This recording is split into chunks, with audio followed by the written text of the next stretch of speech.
socios, distinguidos directivos y personalidades que nos acompañan. Honorable Consejo Directivo 2023 de la Sociedad Médica, nos da mucho gusto recibirlos nuevamente en el auditorio Dr. Fernando Ortiz Monasterio del Hospital General Dr. Manuel Gia González. La Sociedad Médica del Hospital General Dr. Manuel Gia González, asociación civil, celebrará durante todo el año su cincuentenario. Como sociedad médica, tenemos la misión de promover la enseñanza y la investigación y actualizar los conocimientos médicos y científicos de todos los profesionales en el área de la salud e incluso de nuestros pacientes. Nuestra sociedad médica ha de ser siempre de carácter académico, nos respalda la calidad profesional de nuestros socios, así como sus aportaciones médicas y científicas y el impacto que como institución hemos logrado en la salud de los mexicanos. Para celebrar nuestro cincuentenario, el Consejo Directivo 2023-2025 ha decidido otorgar la cátedra Dr. Manuel Gia González a destacados médicos y científicos. El día de hoy reconocemos con la cátedra Dr. Manuel Gia González al Dr. Simón Cava García. El Dr. Simón Cava es médico cirujano por la Universidad Nacional Autónoma de México, con especialidad y postdoctorado en genética por el Centro Médico de la Universidad de Texas. En los últimos años fue director de investigación y director médico del Hospital General Dr. Manuel Gia González, director ejecutivo de la Comisión Nacional de Bioética y director general de la Coordinación de los Institutos Nacionales de Salud. En el ámbito académico ha sido profesor en la Escuela de Medicina de la Universidad de Texas, de la Universidad Iberoamericana y actualmente en la Facultad de Medicina de la Universidad Nacional Autónoma de México. En los últimos 5 años ha impartido más de 100 conferencias en foros nacionales e internacionales. Ha publicado artículos científicos en revistas nacionales e internacionales, varios capítulos de libro, ha dirigido tesis de pregrado y posgrado y es autor o coautor de múltiples documentos normativos nacionales e internacionales. Ha participado en diversos cuerpos colegiados, como el board del Hospital France para niños en México, el Consejo Técnico de la Escuela de Psicología de la Universidad Iberoamericana, el Consejo de Salubridad General, así como secretario técnico de las juntas de gobierno de los Institutos Nacionales de Salud, los hospitales federales de referencia, los hospitales regionales de alta especialidad. En la actualidad es director general del Hospital General Dr. Manuel Gia González y el día de hoy nos impartirá la cátedra del Proyecto G. Bienvenido.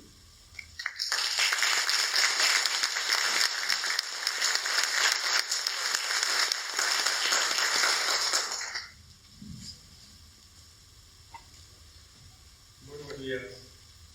Muchas gracias a la Sociedad Médica por la invitación. Muchas gracias a todos ustedes por estar aquí presentes también de manera virtual. Es para mí un honor y un privilegio poder compartir con ustedes algunas referencias en cuanto al proyecto del GEA que se tiene para los próximos años, en donde todos somos actores muy importantes.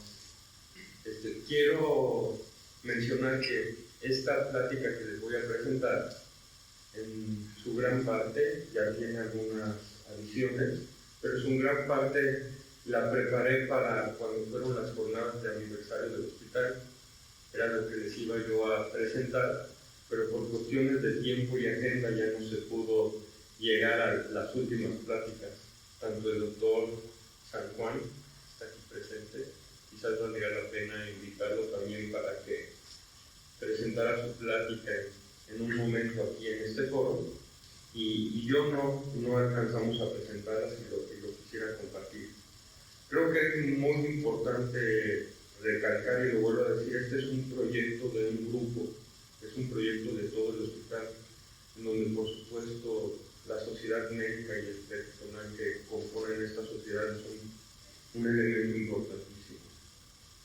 Creo que, como todos sabemos, se está viviendo en el país un momento histórico en referente a lo que es los sistemas de salud y los grandes cambios que ha habido en las políticas nacionales de salud, lo que ha implicado retos muy grandes para las instituciones, retos muy grandes para el personal que trabaja en las mismas, pero también es un momento de tomar y aprovechar para que estos retos se conviertan en oportunidades. Y estas oportunidades las tenemos que aprovechar. Hay muchas cosas en el cambio que hemos anhelado durante muchísimos años los que nos dedicamos a la salud pública en instituciones públicas. Y uno de esos es que los servicios que otorgamos no le cuesten a los pacientes. Y entonces este proyecto de gratuidad, tan complicado como se ve, pues es un anhelo que todos hemos tenido durante muchísimos años. Algo en lo que me quisiera enfocar en un principio es en lo que realizamos nosotros en este hospital.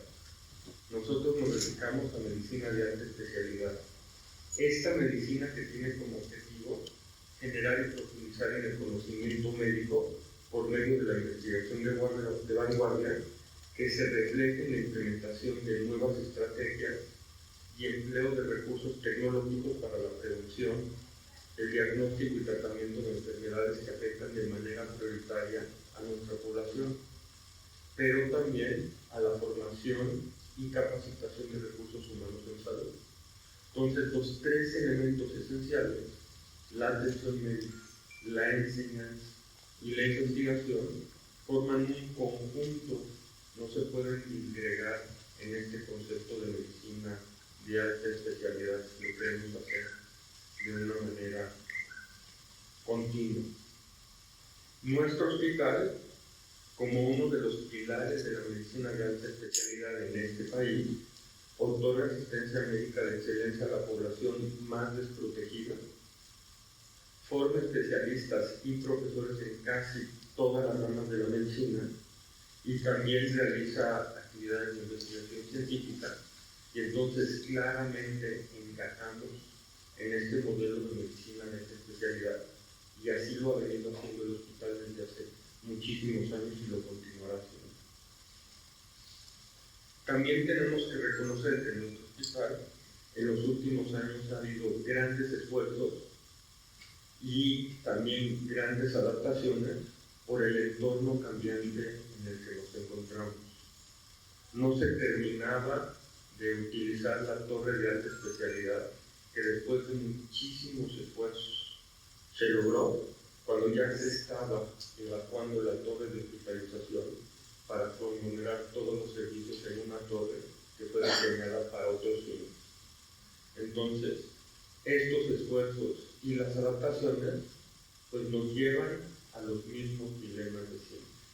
Se están relacionados con la administración e distribución de recursos que por lo general son insuficientes debido a la gran necesidad de atención que requiere la población.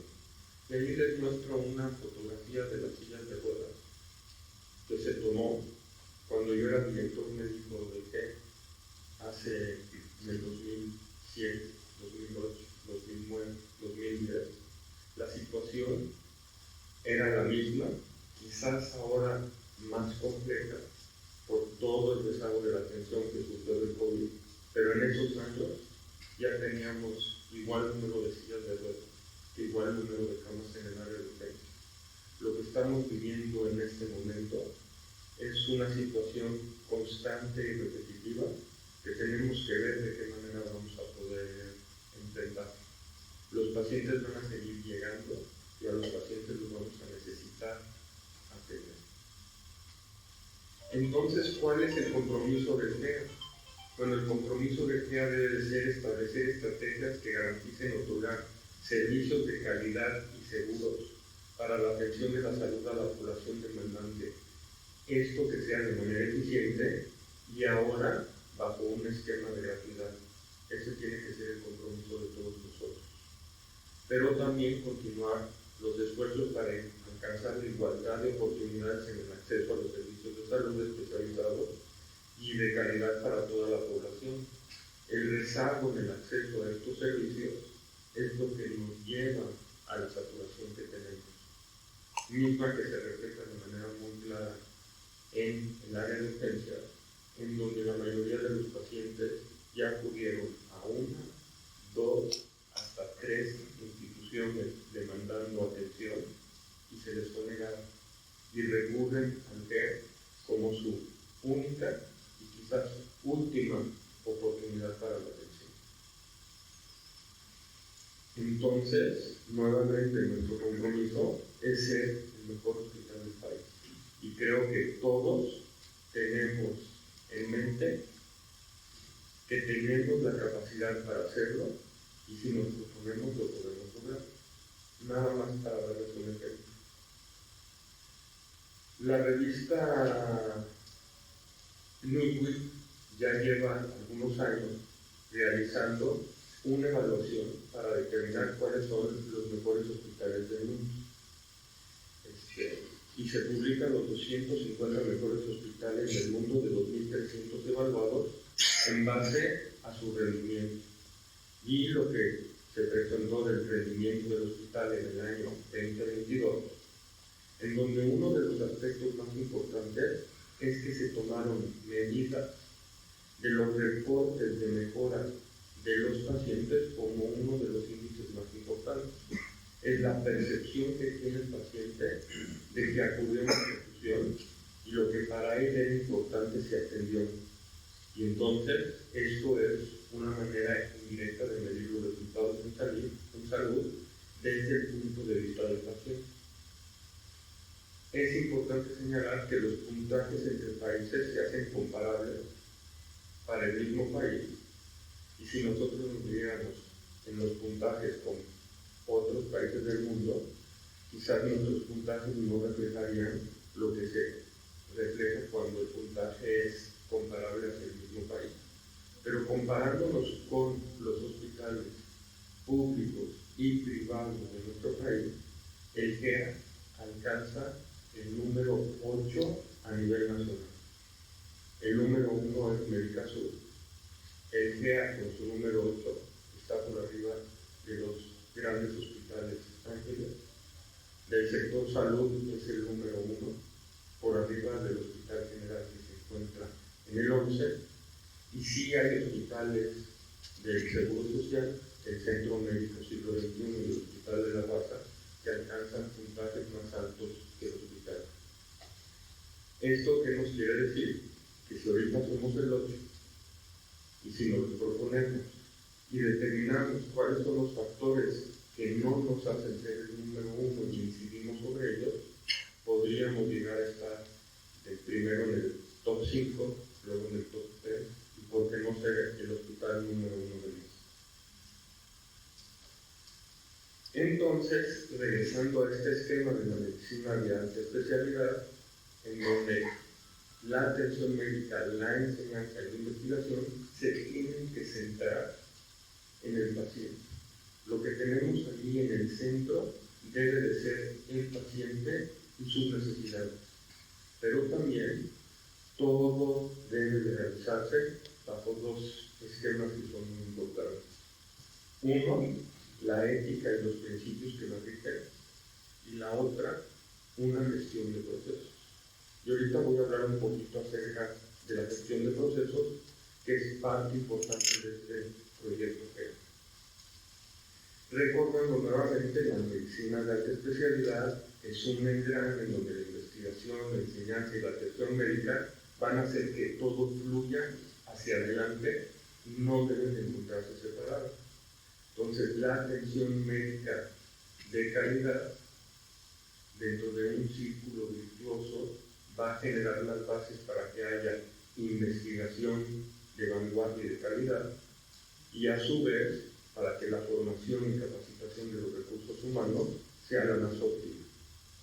También tenemos que ver a la investigación como un elemento de mejora para la atención, de la investigación que se realice bajo este concepto de investigación translacional o medicina translacional, en donde los resultados de la investigación son utilizados directamente para mejorar la calidad de la atención y por ende también la calidad de la enseñanza y de los procesos de capacitación del personal. Y una enseñanza basada en evidencia científica. Lo que nosotros enseñamos a nuestros alumnos es aquello que ya está probado, está fundamentado y es conocimiento científico que va a servir más adelante para tomar las decisiones médicas adecuadas. Respecto a la visión del proceso que ya mencioné, esta conlleva una visión integradora y horizontal del hospital, en donde todas las áreas, desde todas las áreas médicas hasta las áreas de enseñanza, de investigación y de administrativa, trabajan con el mismo objetivo y de manera integrada para resolver los problemas del hospital, que tiene que tener como jerarquía número 1 al paciente en todos los procesos que se realizan. Y entonces el resultado fundamental es la satisfacción de las y los pacientes a través de un sistema integrado de procesos que prioriza la calidad y la seguridad de la atención. Esta gestión de procesos se encuentra sostenida por la optimización de la comunicación entre todas las áreas del hospital, el cuidado y la promoción del equipo de salud, la interdisciplinariedad, la utilización de protocolos de atención para que todo lo que hagamos lo hagamos en base a fundamentos científicos, la evaluación permanente de los resultados en cuanto a la atención con el objetivo de poder llevar a cabo acciones de mejora continua y la adaptación de los procesos administrativos para que los procesos administrativos estén centrados igual que los procesos médicos en las prioridades de los pacientes. Si nosotros encontramos un proceso administrativo que entorpece o hace que el tránsito de los pacientes por el hospital sea difícil, ese proceso administrativo o lo modificamos o lo eliminamos, porque no tiene ningún sentido que nuestros procesos administrativos estén en contra de la atención de los pacientes. Uno de los ejemplos es, hace un año teníamos una cola en el área de cajas que salía y le daba la vuelta al hospital. Esa cola en cajas era para cumplir con un requisito de un proceso administrativo que requería un recibo de 0 pesos a los pacientes antes de pasar a laboratorios y a consultas, porque así estaba el procedimiento. Es un absurdo. Lo que se hizo es eliminar o modificar el procedimiento para que ahora los pacientes no tengan que pasar a caja por un recibo de 0 pesos, sino de que otra manera, cuando llegan a consulta, con su culpa parece que son merecedores de gratuidad y se les dé la atención sin tener que pasar a caja. Y así como ese, tenemos identificados y seguiremos identificando muchos procesos administrativos propios de nosotros que lo que redunda es en una mala experiencia del paciente y hay que modificarlos. Como ya lo he mencionado antes, pues este concepto de tomar decisiones en base a lo que nos dicta la evidencia científica es importantísimo, ¿no? Este principio de medicina basada en evidencia que representa que la calidad de la atención que como médicos otorgamos se basa en nuestra habilidad para tomar decisiones y nuestras decisiones se sustentan en datos científicos validados. Hace muchos años era medicina basada en evidencia,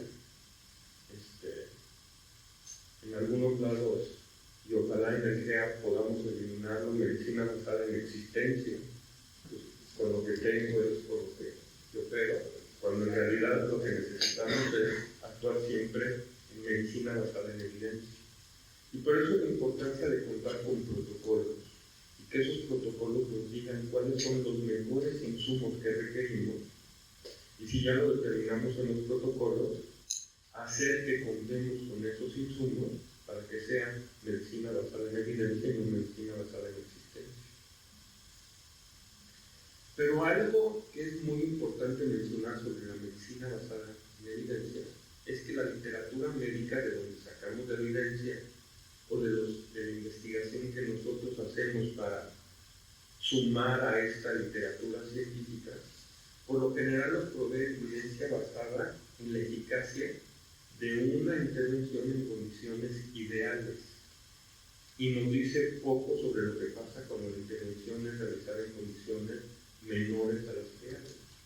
Y cuando pensamos condiciones menores a las ideales, muchas veces nos imaginamos las deficiencias que existen a nivel de las instituciones que se dedican a la atención para la salud, pero no son el único parámetro en donde las condiciones no son ideales. Muchas veces las condiciones no ideales provienen de nuestra población. Diagnósticos tardíos. Los pacientes acuden cuando ya están muy avanzados y complicados con sus enfermedades, en situaciones sociales que tienen una injerencia muy importante sobre el desarrollo natural de sus enfermedades. Y entonces, pues esta medicina basada en evidencia, pues tiene muchos asegúnes. Por eso creo yo que es más importante, en vez de hablar de eficacia, hablar de efectividad. Cuando hablamos de eficacia, nos preguntamos si una intervención produce los resultados deseables en condiciones óptimas. Las condiciones óptimas son muy difíciles de obtener. Pero cuando hablamos de efectividad, nos preguntamos si la intervención produce los resultados deseables en condiciones reales. Y entonces, si nos enfocamos más en efectividad que eficacia, vamos a poder determinar cuáles son las acciones que tenemos que hacer para obtener mejores resultados. Pero entonces, ¿cuál es la estrategia que debemos de seguir?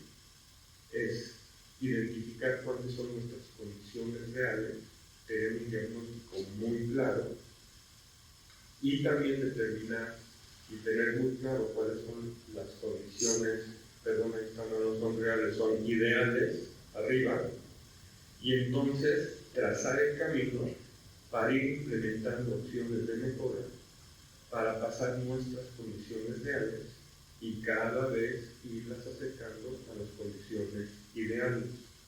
Si nosotros nos quedamos en donde estamos, decimos, bueno, esto es lo que hay, y no tratamos de compararnos con los que más se acercan a las condiciones ideales, pues vamos a poder decir que estamos entre los mejores, pero que estamos entre los mejores del rumbo, cuando en realidad lo que deberíamos de compararnos es con los mejores del mundo para saber en dónde estamos con referencia a ellos.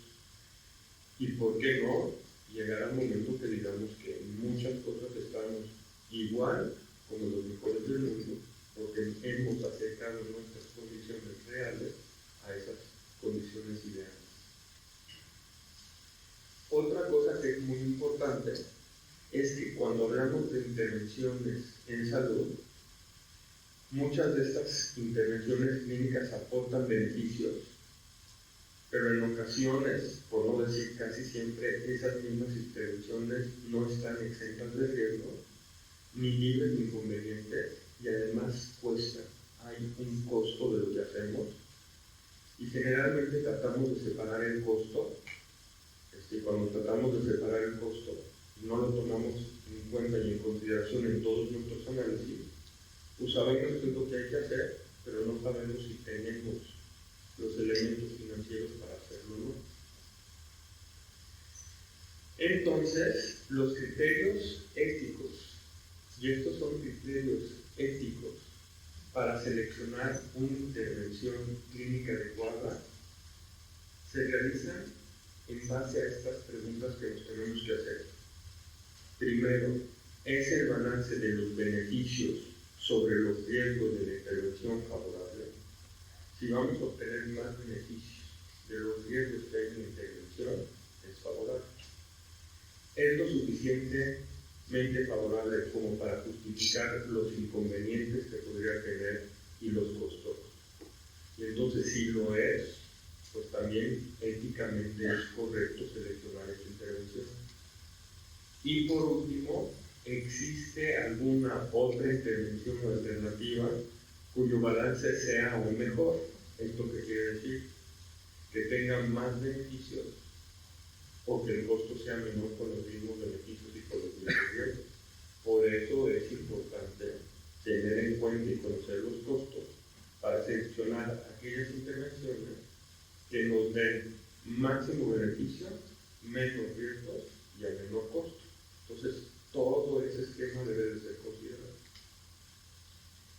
Y entonces en este proceso de medicina basada en evidencia, en base a la selección de intervenciones, que nos den beneficios con menos riesgos y que conozcamos sus costos, ¿qué es lo que nos falta?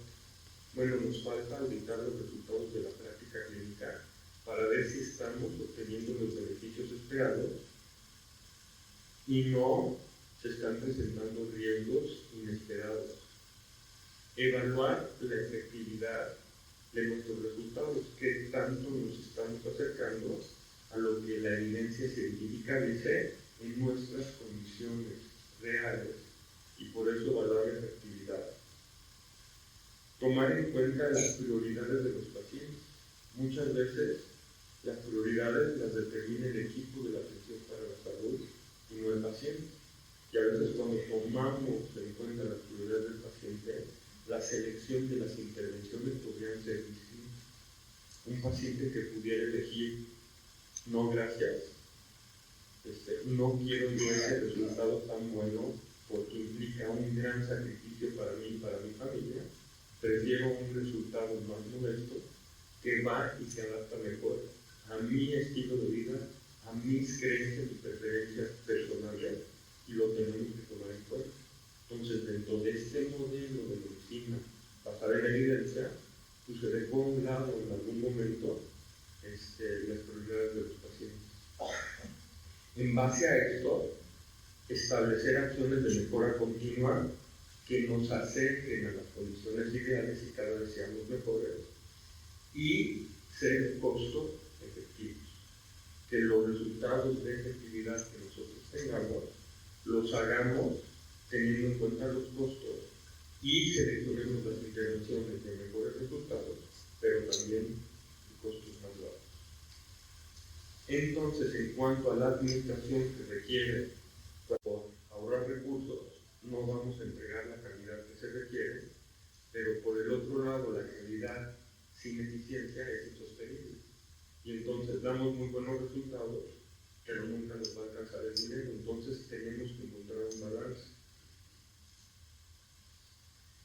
Dentro de este proceso basado, esta gestión basada en un proceso, empezamos siempre hasta arriba y la cima es la evidencia científica.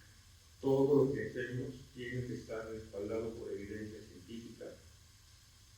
De esa evidencia científica se establecen los protocolos clínicos que guían nuestra actuación, los recursos que requerimos. Una vez que se establecen los protocolos, tiene que haber supervisión del apego a los mismos, supervisión de por qué hay desviaciones en los protocolos y si esas desviaciones se justifican. Y entonces luego medimos los resultados, tomando en cuenta aquellos resultados que tienen valor para el paciente también. Y ahorita les voy a dar un ejemplo. Y todo eso centrado en lo que empezábamos antes con la medicina de alta especialidad, la atención médica, la enseñanza de investigación centrada en el paciente. Esto nos va a servir para determinar los costos, y los costos nos van a servir también para determinar los resultados que estamos obteniendo para los pacientes de valor, si son con costos reales o no, y si siempre llegamos a los mismos resultados por los mismos costos. Esto nos lleva también a los procesos de administración que deben nuevamente, tanto ligados con la enseñanza, la investigación y la atención médica, tener como centro y objetivo principal al paciente para poder estar estableciendo acciones de mejora continua, y estas acciones de mejora continua también sirven como parte de la evidencia para que en este proceso continuo de gestión podamos hacer las cosas cada vez mejor. Aquí hago un pequeño paréntesis con el tema de los resultados de valor para el paciente. Estos resultados de valor para el paciente, hace algunos años me puse a leer sobre el tema. En muchos países, en Europa y en Estados Unidos, se empezó a ver el costo de la atención médica y hacer evaluaciones de la atención médica tomando en cuenta diferentes parámetros. En Estados Unidos el parámetro principal es una patología se atendió, pasó por un proceso, cuánto costó. Y entonces auditar y verificar los resultados de salud en función de los costos y por qué hay desviación en los costos. En otros países, en Europa, se empezaron a medir otros factores, y otros factores eran los factores de valor para el paciente. Y entonces comparar los resultados de valor para el paciente de diferentes instituciones y cuánto le cuesta a cada institución llegar a esos resultados de valor. Entonces hay instituciones que atienden cáncer de próstata y que tienen sobrevidas, y voy a decir un número, le pido al doctor que me disculpe si erro en mis números, pero con una sobrevida del 80%, y otra institución que también atiende a los mismos pacientes y tiene una sobrevida de un 70%. Y entonces, si evaluamos los costos de la atención, y el hospital que nos da sobrevidas de 80% tiene un costo más elevado de la atención que aquella que tiene un 70%, pues ese costo elevado está justificado por un 80% de sobrevida. Pero para eso necesitamos saber los resultados en salud, pero también los costos de la atención. Pero también hay otros factores que son importantes para el paciente, porque nosotros reportamos la sobrevida. Y entonces tenemos dos instituciones. Una tiene una sobrevida de 80%, la otra tiene una sobrevida de 80%. En una los costos son más altos, en una los costos son más bajos. Pero hay otros elementos que son los que el paciente reporta también como resultados de valor para él, que son los efectos secundarios de su atención de cáncer de próstata, como pueden ser la incontinencia y la impotencia. Y en una de las instituciones, el porcentaje de pacientes con impotencia e incontinencia es significativamente más bajo que en la otra. Y entonces, si nos vamos nada más por la sobrevida, decimos son iguales. Pero si nos vamos sobre los resultados de importancia que también usa el paciente, pues el paciente dice, me voy por la más cara, porque la probabilidad de que yo tenga incontinencia y impotencia es más baja. Entonces, estos resultados del valor para el paciente también son muy importantes tenerlos en cuenta. Con respecto a la infraestructura, pues como todos ustedes saben, gracias al apoyo de la Fundación Carlos Slim, se logró la demolición y el levantamiento de la infraestructura y todo el cascarón de afuera de la torre de hospitalización. Y eso es lo que entregó a principios de este año la Fundación. Entregaron esa estructura, entregaron un proyecto ejecutivo incompleto, el cual se requiere terminar para poder seguir adelante con los trabajos. Ya se hicieron las gestiones y se terminó la parte del proyecto ejecutivo del sótano, de la planta baja y el primer piso, y ese proyecto ejecutivo, ya que se obtuvo el registro en cartera para el proyecto ante la Secretaría de Hacienda, ya se sometió hace casi un mes al INSABI, porque a través del INSABI es que nos dijeron que se encontraban los recursos para fondear la torre. ¿Qué va a pasar ahorita que desaparece el INSABI? Si esto lo va a tomar el IMSS Bienestar.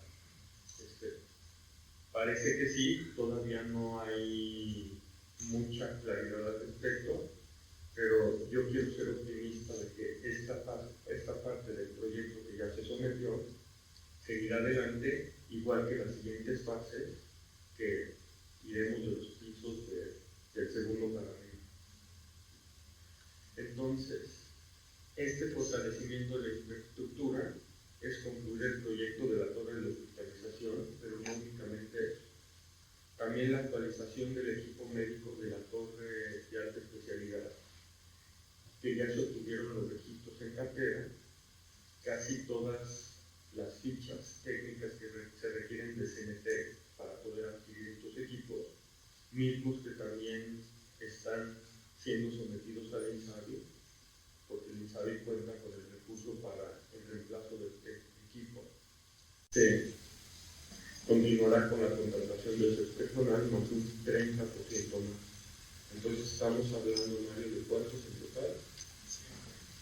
100 médicos y enfermeras, como 370.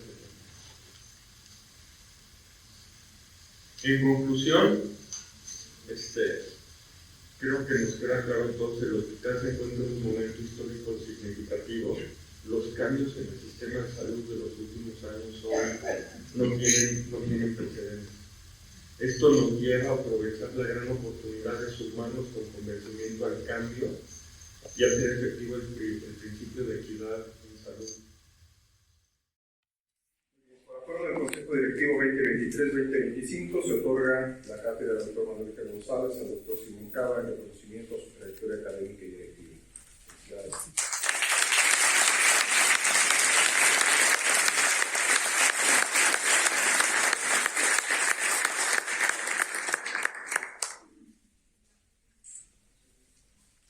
Muchas gracias a todos por su atención.